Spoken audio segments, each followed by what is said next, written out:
Before you could question it, a script was already waiting for you. Study hard. Choose a respectable career. Build something impressive. Stay busy. Upgrade your lifestyle. Collect milestones. Somewhere along the way, happiness will arrive as a reward for obedience. No one forces this blueprint on you directly. It's absorbed quietly through teachers, parents, advertisements, and the subtle comparisons that shape your sense of normal. It feels natural because everyone seems to agree on it.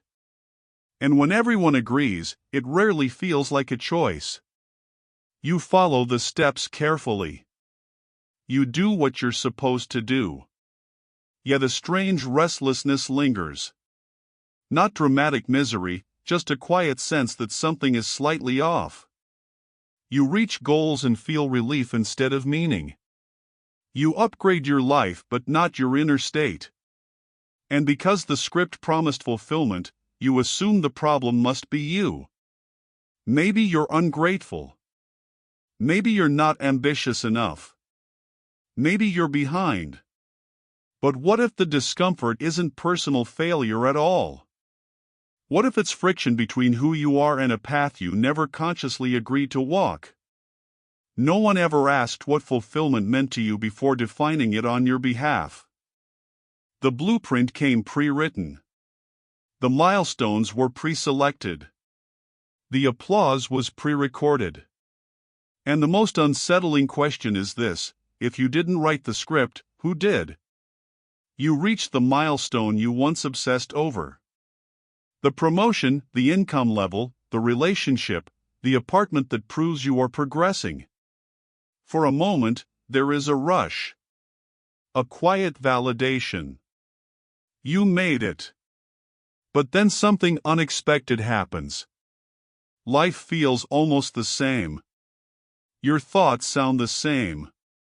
The background restlessness returns, softer but familiar. The victory doesn't transform you the way you imagined it would. So you set a new target. Maybe the last goal was simply too small. You work harder, optimize more, refine your image, expand your ambitions. Again, there's effort. Again, there's anticipation. And again, the satisfaction fades faster than expected. Not because the achievement is meaningless, but because it was never designed to hold meaning for long. The finish line quietly moves the moment you cross it. This pattern isn't a weakness. It isn't ingratitude. It might be awareness. Fulfillment has been framed as a reward waiting at the end of effort, always slightly ahead of you. Rarely in the process itself. And if it always lives in the future, you remain productive, striving, chasing. The unsettling question begins to form: who benefits when satisfaction is permanently postponed? Desire is not just a personal feeling. It is an economic engine. Modern life runs on a simple principle: keep people wanting. Not desperate, not miserable, just slightly incomplete. Enough to keep scrolling, upgrading, comparing. You are shown images of better bodies, better homes, better routines, better lives. Not as commands, but as suggestions. Subtle reminders that wherever you are could always be improved. Advertisements no longer just sell products. They sell upgraded identities. Algorithms study what holds your attention, then feed you refined versions of it. A nicer version of your career. A more aesthetic version of your lifestyle. A more impressive version of your personality. Each image plants a quiet thought: you are close, but not quite there. And that small gap becomes motivation. This isn't a secret conspiracy. It's structural. Economies grow when desire expands. Social platforms thrive when comparison intensifies. Status markers evolve so the race never ends. Fulfillment, in this environment, becomes risky. A content person stops chasing. A satisfied person stops upgrading. So the system doesn't crush you. It simply nudges you daily, invisibly, to feel almost enough. And almost enough is the most profitable feeling of all. The illusion rarely shatters in a dramatic collapse. It cracks quietly. Sometimes it happens after a long-awaited success, when the applause fades and you're left alone with a strange emotional flatness. Other times it arises as burnout, not from failure, but from sustained achievement. You did everything right, yet your energy feels drained in a way sleep can't fix. The routine continues, but your belief in it weakens. There might be a small, almost random moment. Sitting in traffic after work. Scrolling late at night. Celebrating something you once prayed for.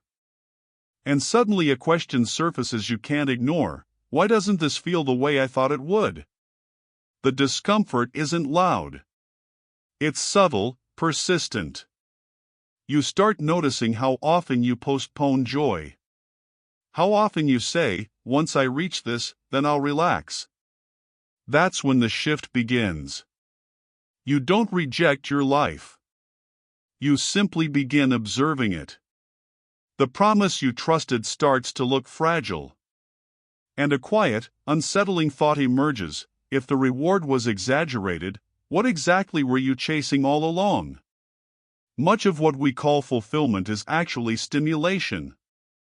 A notification lights up your screen. A new opportunity appears. A goal gets closer. Your brain releases dopamine, the chemical linked to anticipation and pursuit. It feels energizing, motivating, alive. But dopamine isn't the chemistry of contentment. It's the chemistry of chasing. It pushes you forward, not inward.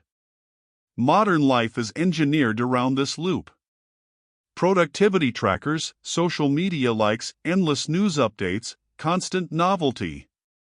Each one offers a small surge of excitement. You feel engaged, busy, responsive. Yet the feeling fades quickly, replaced by the need for the next signal. The next metric. The next win. It's not that these experiences are bad. They simply stimulate more than they satisfy. Fulfillment is quieter. It doesn't spike, it settles. But when your nervous system is trained for constant stimulation, stillness can feel uncomfortable, even threatening. Silence feels empty instead of peaceful. Rest feels unproductive instead of restorative. So a subtle confusion forms. You mistake intensity for meaning, activity for purpose. And if your life is optimized for dopamine hits, one difficult question emerges: when do you ever slow down enough to feel genuinely complete? For most of human history, comparison was limited. You measured yourself against a small circle: family, neighbors, a few peers. Today, you measure yourself against thousands, sometimes millions. Through a screen, you are exposed to curated highlights of people far outside your real social world. Their promotions, vacations, relationships, physiques, achievements. You don't see their ordinary moments. You see their peaks. This creates an invisible hierarchy that refreshes daily. No matter what you accomplish, someone appears ahead. Younger and further along. More disciplined. More attractive. More certain. Fulfillment quietly becomes relative. It's no longer about whether your life feels meaningful. It's about where it ranks. The problem isn't ambition. It's scale. Your brain still reacts as if these distant figures are direct competitors in your tribe. And constant benchmarking destabilizes your sense of enough. Even genuine progress feels small when placed beside someone else's highlight reel.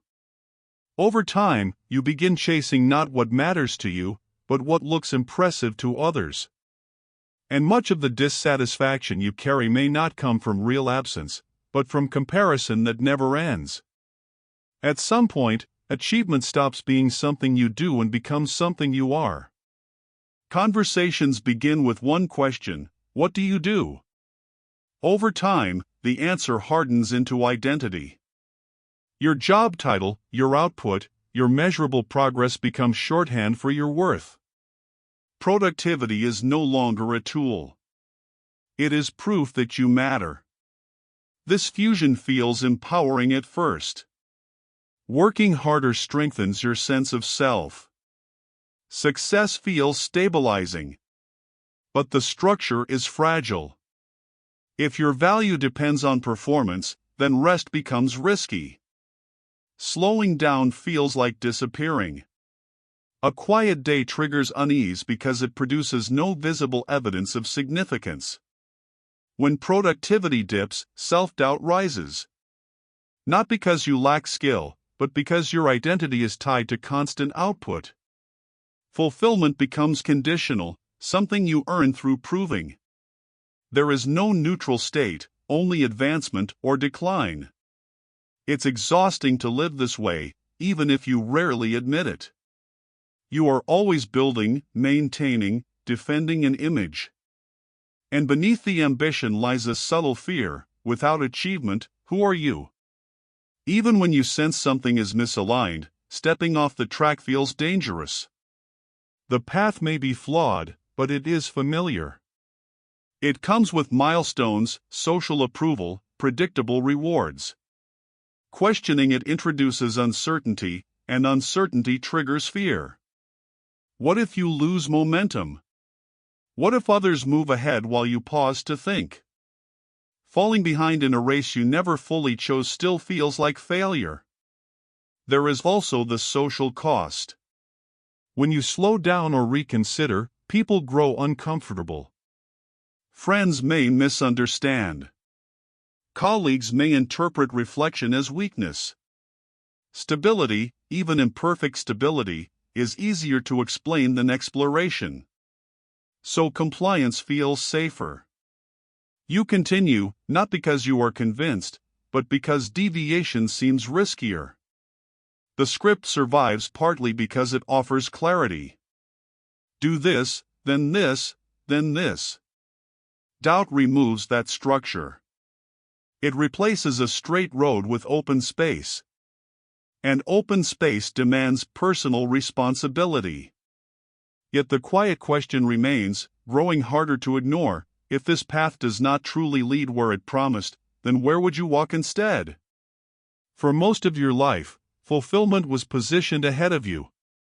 Graduate, then you'll feel secure. Earn more, then you'll relax. Build enough, then you'll be satisfied. It was always waiting at the next checkpoint. But a finish line implies permanence, and human experience doesn't work that way. Achievements conclude. New challenges appear. If fulfillment depends on completion, it will always expire. What if fulfillment isn't a reward at all? What if it's a condition that emerges while you are moving? Not from stacking milestones, but from alignment. The quiet match between what you value and what you do today.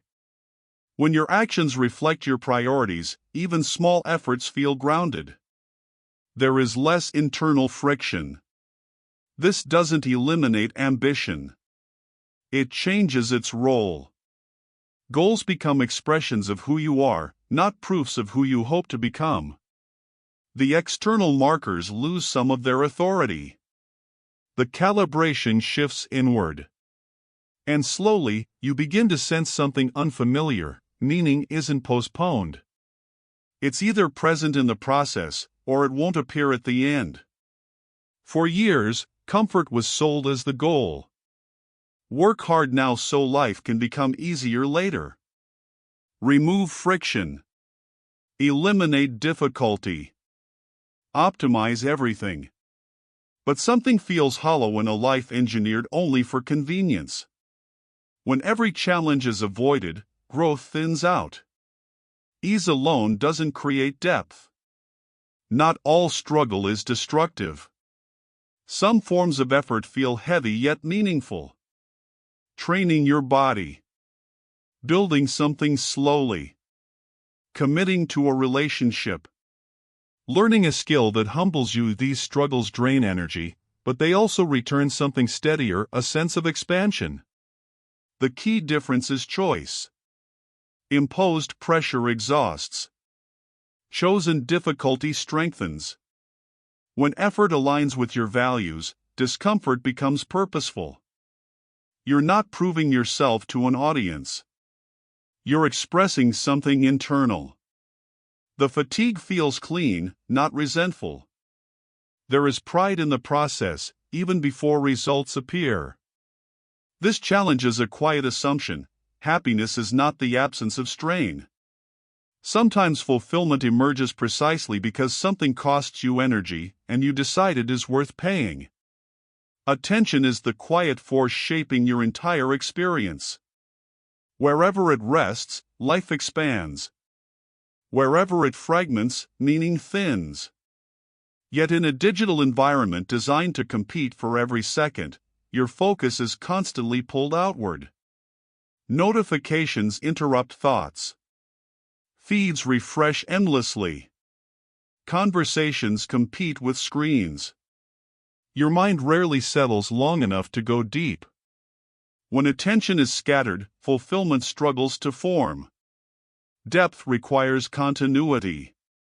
It requires staying with something past the initial impulse to check, switch, or scroll.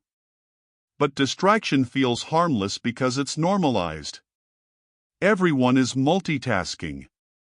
Everyone is reachable. Fragmentation becomes the background state of modern life. What you may not notice is how this affects emotion.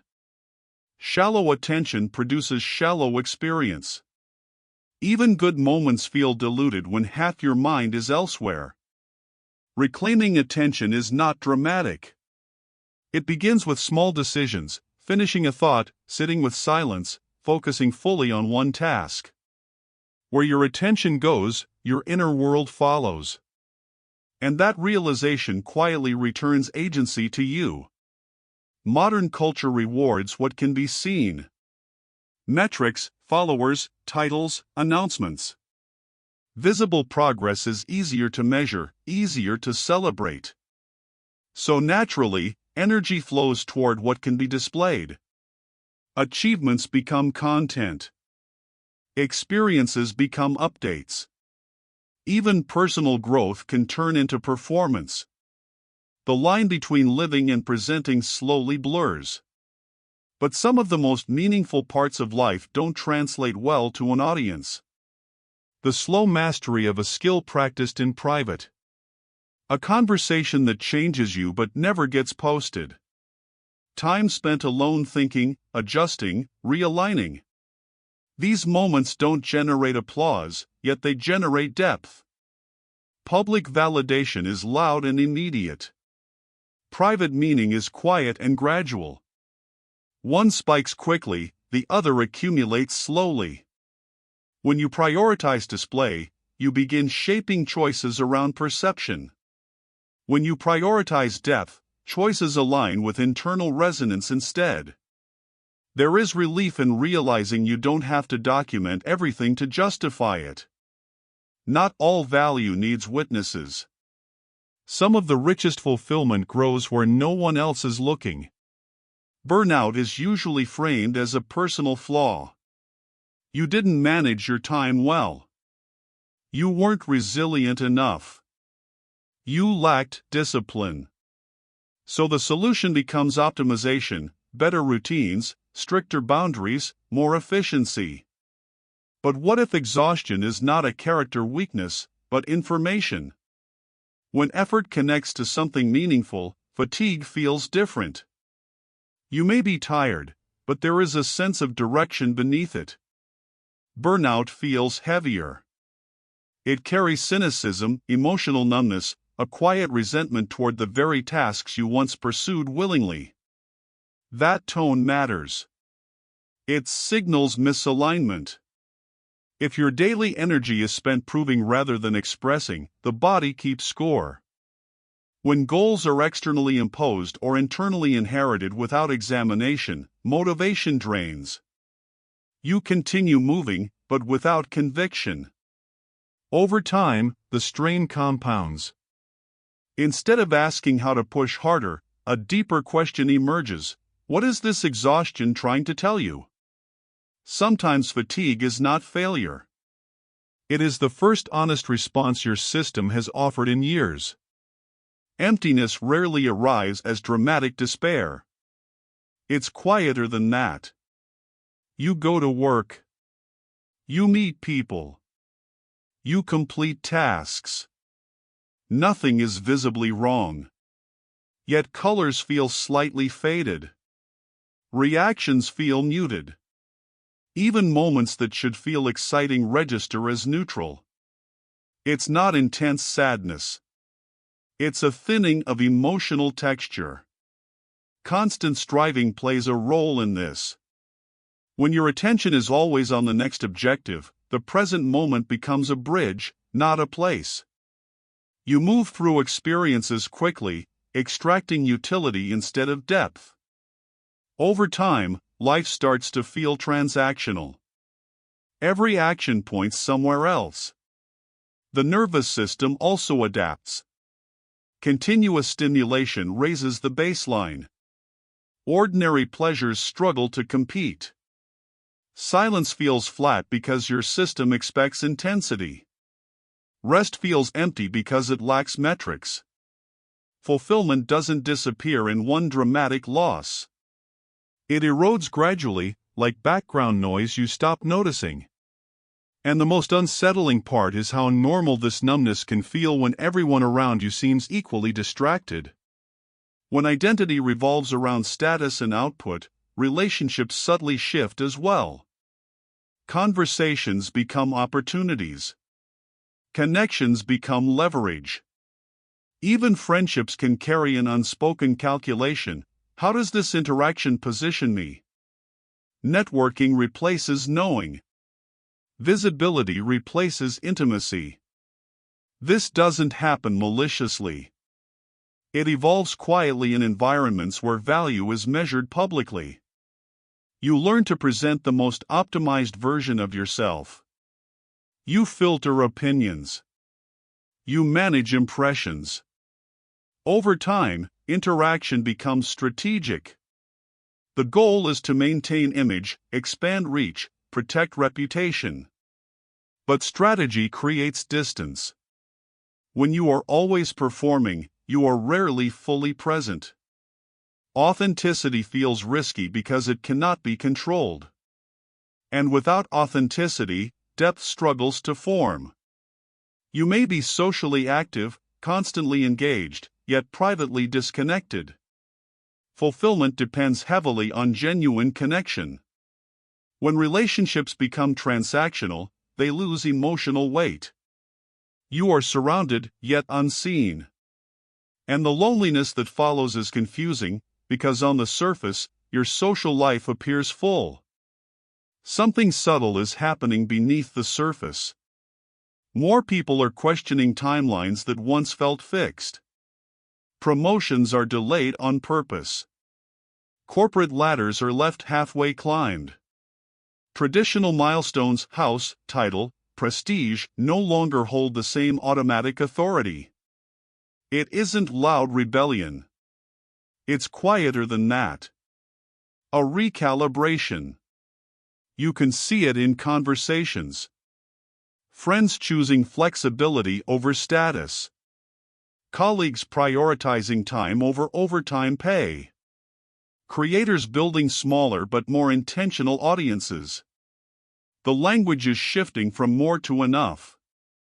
Not because ambition disappeared, but because the cost of blind ambition became clearer. This shift isn't purely personal dissatisfaction. It's cultural fatigue. The old promises feel stretched thin. Constant acceleration feels unsustainable. So people experiment. They redesign careers. They renegotiate expectations. They ask different questions.